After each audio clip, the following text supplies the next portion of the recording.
Hold on to your robes. Darth Revan fans. The Last Jedi may have just teased the famous Force user in the new Star Wars canon. The operative word being teased, since the actual story of Luke Skywalker's return makes up the bulk of Episode 8's runtime. We won't be spoiling the events of the film for anyone who has yet to see it, other than saying that Luke spent years researching the ancient Jedi Order before beginning his voluntary exile on the island of H2, and apparently, that included research into the followers of Revan, the great Jedi Knight who fell to the power of the dark side. It's one of the easier to miss Easter eggs in Star Wars: The Last Jedi, so to make sure that fans spot it for themselves, we're calling it out. And for those new fans of the Star Wars series who may not know the story of Darth Revan, Darth Malak, and the soldiers who fought at their side in the Knights of the Old Republic, there's no better time to learn it.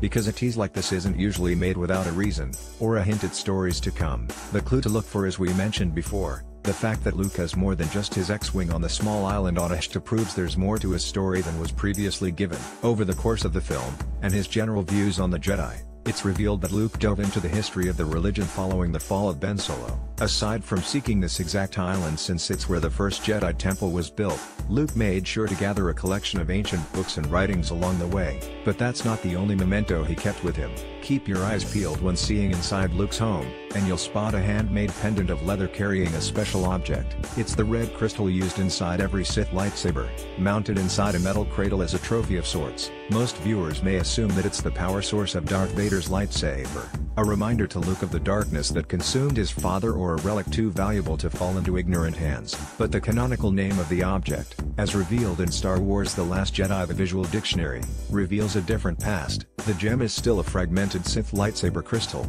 but it didn't belong to Luke or his father.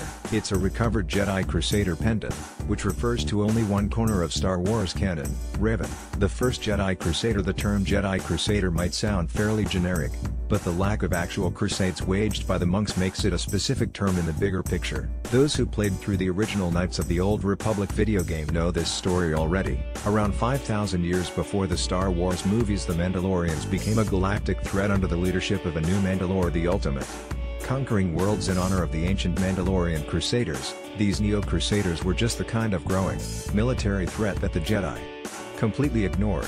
But not one young Jedi Knight promoted armed resistance and Revanchism, the act of reconquering Republic worlds and territory. He would come to be known as Revan because of his charismatic campaign, and his followers the Revanchists. But to the galactic masses, his opposition to Mandalore gave him a different title: the Jedi's very own Crusader. The story that followed is generally seen as one of the most acclaimed, compelling, and important ones to come from the Star Wars extended universe. Told in video games, comics, and novels, the life of Revan and the impact he had on the galaxy was one of the most painful to see erased as non-canonical Star Wars legend. Until Luke Skywalker went digging into the history of the Jedi, and came out with a trinket with Revan's name on it. What does a canon Revan mean for the movies? As painful as it was to see the hundreds of novels, comics, and games scrapped, it was easy enough to understand why give the filmmakers freedom to tell any story. And it didn't take long for fans to spot how Star Wars movies were inspired by the extended universe. As the canon has expanded, writers have worked more and more of the legacy into it. Most recently, Star Wars Rebels confirmed the Mandalorian Wars took place in the Jedi's history, the very same conflict in which Revan fought.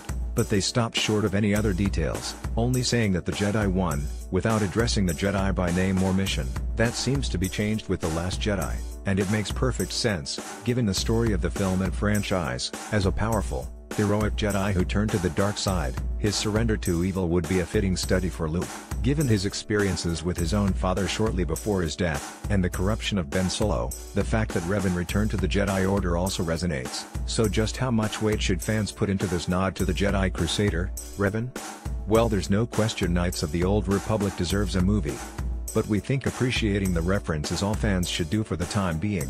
Next, Star Wars: The Last Jedi, 25 Easter eggs you missed. Header Image Entertainment Week.